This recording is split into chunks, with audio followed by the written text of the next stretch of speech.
আরে তুমি এই অসময় এখানে কি করো? বুঝলে কি করে যে আমি আসছি? আচ্ছা যাই হোক, তোমার সাথে আমার কিছু জরুরি কথা আছে, তাই আমি নিজেই চলে আসছি।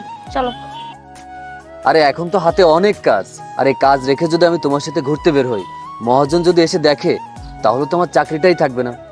কিন্তু তুমি যদি এখন আমার সাথে না যাও তাহলে যে আমাকে হারাতে হবে। মানে কি সব উল্টো পাল্টা বলছো তুমি? আমি কোনো উল্টাপাল্টা বলছি না, আমাদের সম্পর্কের কথা বাবাকে বলেছি।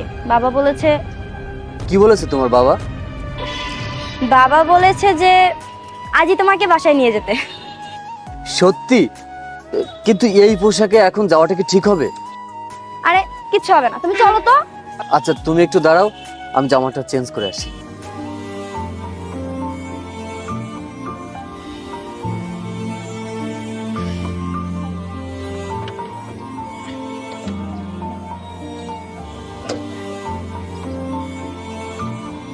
চলো।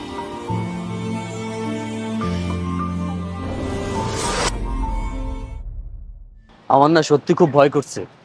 আরে কিসের ভয়? আমার বাবা কি বাঘ না ভাল্লুক যে তোমাকে খেয়ে ফেলবে?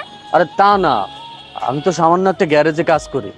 তোমার বাবা যদি আমাদের সম্পর্ক মেনে না নেয়, আমি তো তোমাকে ছাড়া থাকতে পারবো না। দূর পাগল, আমার বাবা অতটাও খারাপ না। আর যা কিছুই হয়ে যাক না কেন, আমি তো তোমাকে হারাতে দিব না।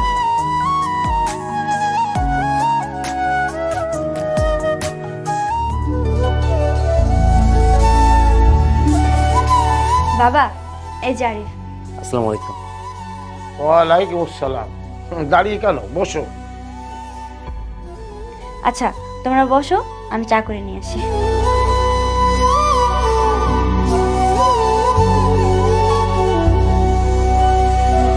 তোমার ব্যাপারে নুপুর আমাকে সবকিছুই বলেছে। তা পড়াশোনা কতটুকু করেছো? জি, আমি বিএ পাশ করে আপাতত একটা গ্যারেজে মেকানিকের কাজ করছি, আর পাশাপাশি চাকরির জন্য ট্রাই করছি। বাহ, পড়ালেখা শেষ করে চাকরি জোগাড় করতে না পারলেও বড় লোকের মেয়ে ঠিকই জুটিয়ে নিয়েছো। অবশ্য বড় লোক হওয়ার এর থেকে সহজ উপায় আর কিছুই হতে পারে না, কি বলো? মানে আঙ্কেল, আমি কিছু বুঝতে পারছি না। মানে এটাই যে তুমি বামন হয়ে চাঁদে হাত বাড়াতে চাইছো। কত টাকা চাও সেটা বলো। আঙ্কেল আপনি ভুল করছেন, টাকা দিয়ে আপনি আমাকে কিনতে পারবেন না। আমি আপনার মেয়ে নূপুরকে ভালোবাসি, আপনার টাকা কেনা। আর আপনার মেয়ে নূপুর আমাকে ভালোবাসে, আমার ক্যারিয়ার কেনা। আশা করি আপনি আপনার উত্তরটা পেয়ে গিয়েছেন। আমি এখন আসি। আরিফ, বাবা, আমি যদি জানতাম যে তুমি আরিফকে ডেকে এনে এভাবে অপমান করবে, তাহলে আমি কখনোই ওকে নিয়ে আসতাম না। আরিফ তোমাকে ভালোবেসে কোনো অন্যায় করেনি, তাহলে কেন? আমি যা করেছি তোর ভালোর জন্যই করেছি। প্লিজ বাবা, এটাকে ভালো বলে না। তুমি আজকে আমার ভালোর জন্য আরিফকে অপমান করলে, আর আমি আমার ভালোর জন্য আরিফকে বেছে নিলাম। আর ভালোবাসা যদি অপরাধ হয়, তাহলে তার জন্য আমিও সমান অপরাধী। এসব আবেগের কথায় না জীবন চলে না। একটা গ্যারেজ মেকানিকের ঘরে গিয়ে যখন প্রতিনিয়ত অভাব অনটনের মধ্যে পড়বি, তখন বুঝবি এসব ভালোবাসার ভূত দৌড়ে পালাবে। বাবা, শুধুমাত্র রাজপ্রাসাদেই আরামায়েশে থাকলে এই যে ভালোবাসা থাকে, এমনটা কে বলেছে? অভাব অনটনের ঘরেও যে ভালোবাসা থাকে, সেটা আমরা প্রমাণ করে দিব। দেখ, আমি তোকে শেষবারের মতো বলছি, এই ছেলেকে তুই ভুলে যা, নয়তো নয়তো নয়তো কি বাবা, আমাকে ত্যায্য করবে? দরকার হলে তাই কর। ঠিক আছে বাবা, প্রতিটা মেয়েরই তো একদিন না একদিন বাবার বাড়ি ছাড়তে হয়। সেখানে আমি না হয় আজকে আমার ভালোবাসার জন্য তোমার বাড়ি ত্যাগ করলাম। তুই কিন্তু ভুল করছিস, সারাটা জীবন তোকে কিন্তু কাঁদতে হবে। দোয়া করো বাবা, সেই কান্নাটা যেন সুখের কান্নাই হয়। চলো। কিন্তু কোনো কিন্তু নয়, বলেছি না, যা কিছু হয়ে যাক, তোমাকে আমি হারাতে দিব না। আঙ্কেল, আমি আপনার মেয়েকে নিয়ে যাচ্ছি। আমার হয়তো আপনার মতো এত বড় অট্টালিকা নেই, তবে আমার ছোট্ট একটা কুড়িঘর আছে। সেখানে অনেক ভালোবাসা দিয়ে খুব যত্ন করে আপনার মেয়েকে সারা জীবন রাখবো। চলো। আজ একটা বাবার মুখ থেকে তার মা মরার মেয়েকে তুই কেড়ে নিলি। এই বাবার যন্ত্রণা আজ হয়তো তোরা বুঝবি না, যেদিন তুইও বাবা হবি আর তোর কাছ থেকে তোর সন্তানকে কেউ কেড়ে দেবে, সেদিন বুঝবি একজন বাবার মুখ থেকে তার মেয়েকে কেড়ে দেওয়ার জ্বালা কতখানি। তোদের দুজনের মুখ আমি আর দেখতে চাই না, চলে যা এখান থেকে। চলো।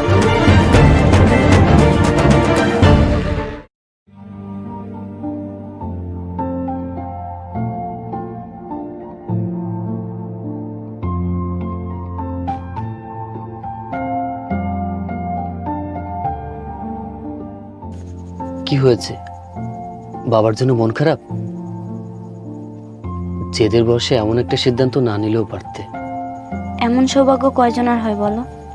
পৃথিবীতে এত মানুষের এত কিছু থাকা সত্ত্বেও তারা তাদের প্রিয় মানুষটাকে পায় না। আর আমি আজকে সব কিছু হারিয়েও আমার প্রিয় মানুষটাকে পেয়েছি।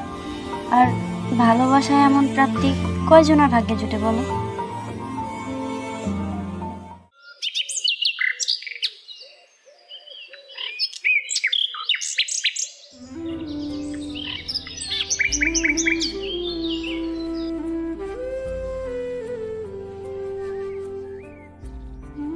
আরে কি করছো? কেউ দেখবে তো। আরে দেখতে দাও, আমার এত সুন্দর একটা বউ, পাড়াপড়শি দেখবে না? ছাড়ো, হয়েছে হয়েছে, এত প্রেম দেখাতে হবে না। ওদিকে যে তোমার কাজের দেরি হয়ে যাচ্ছে সেই খবর কি আছে? যাও কাজে যাও, কাজ না করলে সুন্দরী বউকে খাওয়াবে কি? ধুর, এত সুন্দর একটা বউ রেখে কারোর কি আর কাজে মন বসে? কি আর করার, তবুও যেতে হবে। ঠিক আছে, তুমি তাহলে সাবধানে থাকো, আমি আসি। ঠিক আছে, তুমিও সাবধানে থেকো, সাবধানে যাবে কিন্তু।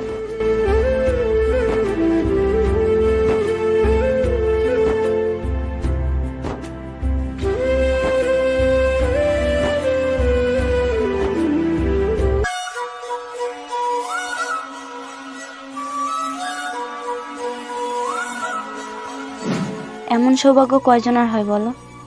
পৃথিবীতে এত মানুষের এত কিছু থাকা সত্ত্বেও তারা তাদের প্রিয় মানুষটাকে পায় না। আর আমি আজকে সব কিছু হারিয়েও আমার প্রিয় মানুষটাকে পেয়েছি। আরিফ, আরিফ, এই আরিফ,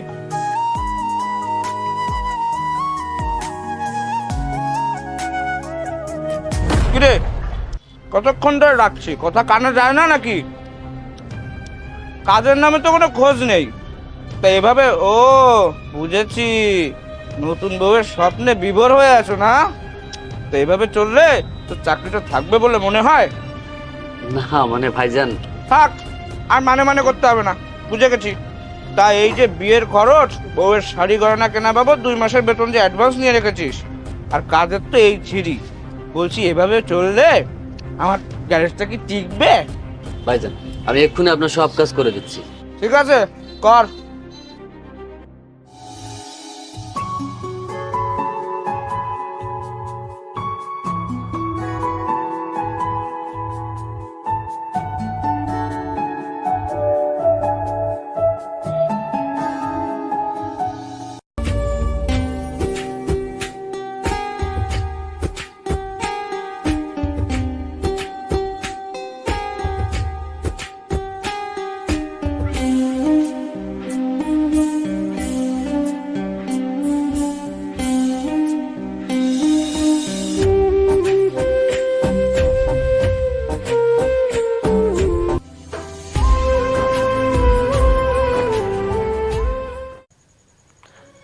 আমাদের জীবনটা হঠাৎ করে অন্যরকম হয়ে গেল, তাই না?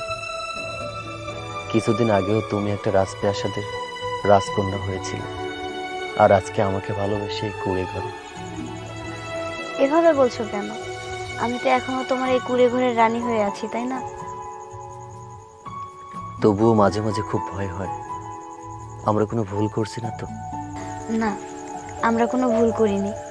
তুমি দেখে নিও, আমাদের ছোট্ট একটা সুখের সংসার হবে। সেখানে তুমি, আমি আর আমাদের ছোট্ট বাবুটা, আমরা সবাই মিলে একসাথে হাসি আনন্দে জীবনটা পার করে দেব। এত ভেবো না তো, ঘুমাও। তাই যেন হয়।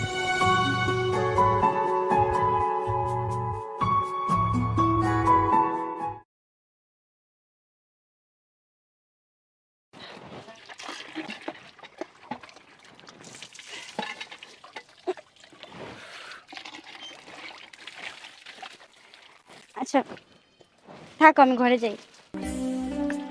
আমার গামছাটা নিয়ে আসো।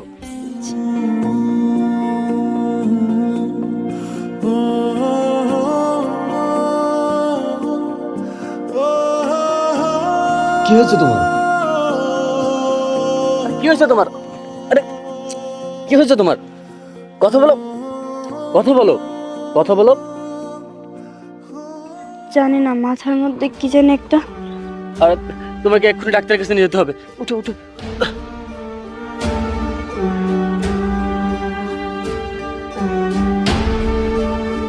ডাক্তার সাহেব, রিপোর্টে কি কিছু জানা গেল? কি হয়েছে ওর? কংগ্রাচুলেশন, আপনি বাবা হতে চলেছেন। ডাক্তার সাহেব, আপনি সত্যি বলছেন? হ্যাঁ। আচ্ছা, আপনি একটু সাবধানে চলাফেরা করবেন, ঠিক আছে? আর ওনার প্রতি একটু বিশেষভাবে খেয়াল রাখবেন, আর চেক আপগুলো নিয়মিত একটু করাবেন। আচ্ছা ডাক্তার সাহেব, আমরা তাহলে এখন আসি। চলো।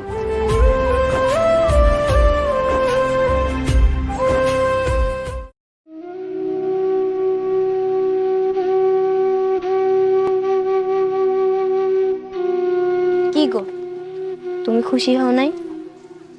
আরে কি বলছো? আমি খুশি হব না কেন? আমাদের ছোট্ট সুখের সংসারে স্বপ্ন পূরণ হতে যাচ্ছে, আর আমি খুশি হব না? তাহলে এত কি ভাবছো এখানে বসে? ভাবছি এখন থেকে তোমার বেশি বেশি কেয়ার করতে হবে। তোমার আর বাচ্চার জন্য পুষ্টিকর খাবার প্রয়োজন। আর তাছাড়া তোমার অপারেশনের জন্য তো অনেক টাকা দরকার, এই আর কি। এত ভেবো না তো, দেখবা আল্লাহ ঠিকই একটা না একটা ব্যবস্থা করে দিবে। চলো খেতে দেই তোমাকে। আচ্ছা ঠিক আছে, চলো।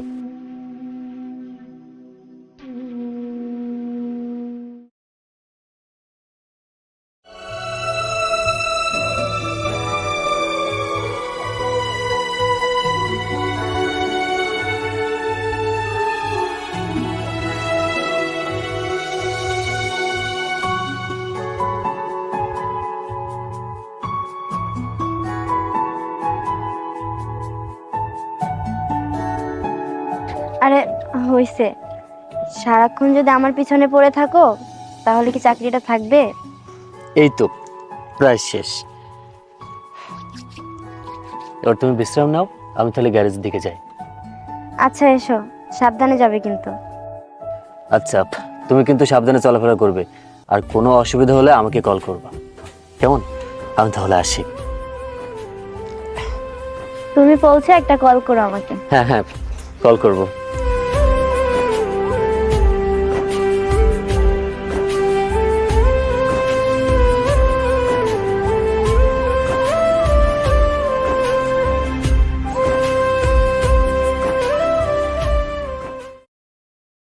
হ্যালো সবুজ ভাই, আমি আরিফ। হ্যাঁ আরিফ, বলো। সবুজ ভাই, আপনাকে কল করেছিলাম কিছু টাকার জন্য। আপনি তো জানেন আমার বউ প্রেগনেন্ট, আগামী 1 সপ্তাহের ভিতর ডেলিভারি ডেট। অপারেশনের জন্য অনেকগুলো টাকা লাগবে, আপনি যদি কিছু টাকা। আচ্ছা তুমি একটা কাজ করো, কালকে। আরে ভাই, দেখে চলতে পারেন না? হ্যালো। ও সরি ভাইয়া, আমি খেয়াল করতে পারিনি।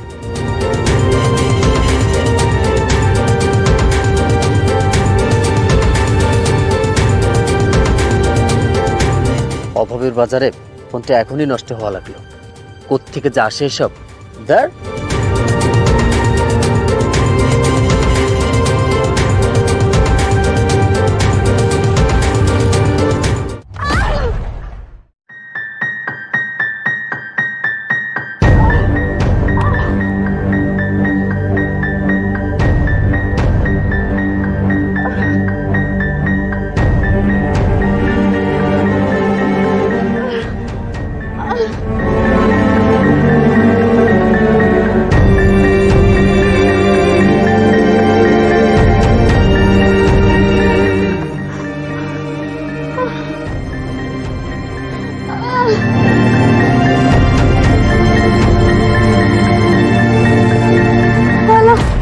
আরিফ ভাই, আরিফ ভাই, আরে তোমারে কতক্ষণ ধরে ফোন করতেছি, তোমার তো ফোনেও পাইতেছি না। কেন, কি হয়েছে? আর তুই এভাবে হাঁপাচ্ছিস কেন? সর্বনাশ হয়ে গেছে। কি বলছিস তুই? এক্ষুনি চল। এই চল মানে কোথায় যাবি তুই? এই যে এতগুলো গাড়ির কাজ পড়ে আছে, এগুলো কে করবে? মহাজন, আপনার মনে কি একটু দয়া মায়া নেই? ওদিকে আমার বউ হসপিটালে ভর্তি, আর আপনি আমাকে এখনই গাড়ি ঠিক করতে বলছেন? আরে বউ হাসপাতালে ভর্তিটা কি হয়েছে? চিকিৎসা করতে টাকা লাগবে না? আর কাজ না করলে টাকা পাবি কোথায়? আরে শোন, টাকা না থাকলে ও বউও টিকবে না। মহাজন, আর একটা বাজে কথা বললে তোর জিপ টেনে আমি ছেড়ে ফেলবো। তোর গ্যারেজের চাকরি আমি এখনই ছেড়ে দিলাম। আরে যে মেয়ে আমাকে ভালোবেসে তার বাবার রাজপ্রাসাদ ছেড়ে আমার সাথে সারাটা জীবনের জন্য চলে আসছে, তার জন্য তোর এই সামান্য চাকরি কেন? গোটা দুনিয়াও আমি ছাড়তে পারি। জিল্লু চল।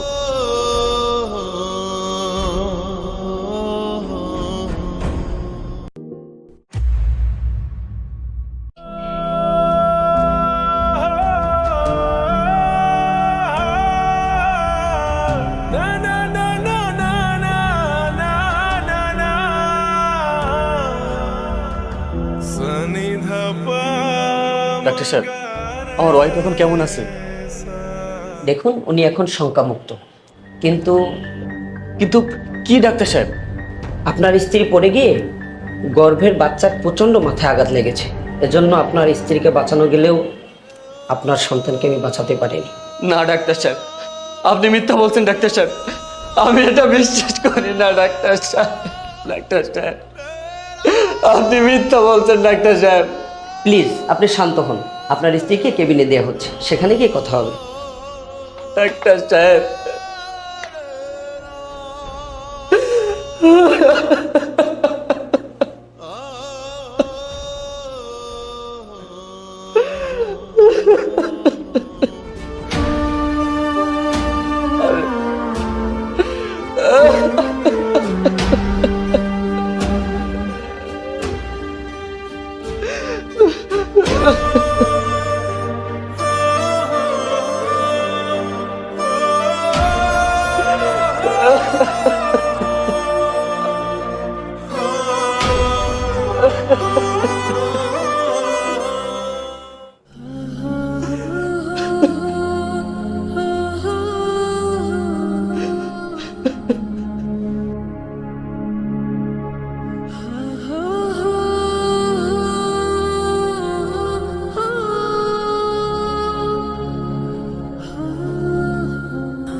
পারলাম না, আমি পারলাম না।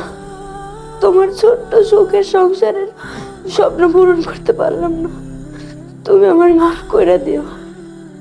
না, তোমার কোনো দোষ নেই, সব দোষ আমার। আমি ঠিক মতো তোমার কেয়ার নিতে পারিনি। আচ্ছা, তুমি তুমি হসপিটাল আসলে কি করে? তোমাকে বারবার ফোন দিচ্ছিলাম, কিন্তু তোমাকে ফোনে পাইনি। তাই বাধ্য হয়ে বাবাকে ফোন করছি। বাবা আমাকে নিয়ে আসছে। বাবা? বাবা কোথায়?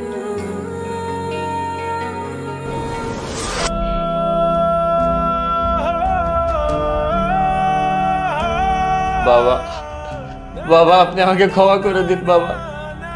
আমি আপনার মেয়ের খেয়াল রাখতে পারিনি বাবা। বাবা আপনি আমাকে যে শাস্তি দেবেন বাবা, আমি মাথা পেতে নেব বাবা। তুমি কেন ক্ষমা চাইবে? ক্ষমা তো আমারই চাওয়া উচিত। সেদিন তোমাকে সন্তান হারানোর কথাটা না বললেই মনে হয় ভালো হতো। আমার জন্যই হয়তো এইসব হলো। আমাকে তোরা মাফ করে দিস মা, মাফ করে দিস। না বাবা, সেদিন আপনিই ঠিক ছিলেন, আমরাই ভুল ছিলাম বাবা। একজন বাবার কাছ থেকে তার সন্তানকে কেড়ে নিলে সেই বাবা কতটা কষ্ট পায় সেটা আজকে আমি বুঝতে পারছি বাবা। আল্লাহ আজকে আমাকে সেটা বুঝিয়ে দিয়েছে। সেদিন আমরা আপনার কষ্টটা বুঝতে পারিনি বাবা। আপনি আমাদেরকে ক্ষমা করে দিন বাবা। না রে, সবই আল্লাহর ইচ্ছা। তার বিচারের উপর কারো কোনো হাত নেই রে। হ্যাঁ বাবা, আপনি ঠিকই বলেছেন, সবই ওপর আল্লাহর বিচার। কোন বাবার কাছ থেকে তাদের দোয়া আর সম্মতি ছাড়া তাদের সন্তানকে যদি কেড়ে নেয়, স্বয়ং ওপর আল্লাহ সহ্য করে না বাবা। হ্যাঁ বাবা, আমরা বুঝে গেছি। বাবা মার মনে কখনো কষ্ট দিতে নাই। না রে মা, কোনো বাবাই চায় না তার সন্তান কষ্ট পাক। তোদের কারো প্রতি আমার কোনো অভিযোগ নেই রে মা। আমি আল্লাহর কাছে তোদের জন্য দোয়া করি, তোদের ছোট্ট সুখের সংসারে যেন আল্লাহ তোদের মনোবাসনা পূর্ণ করেন। বাবা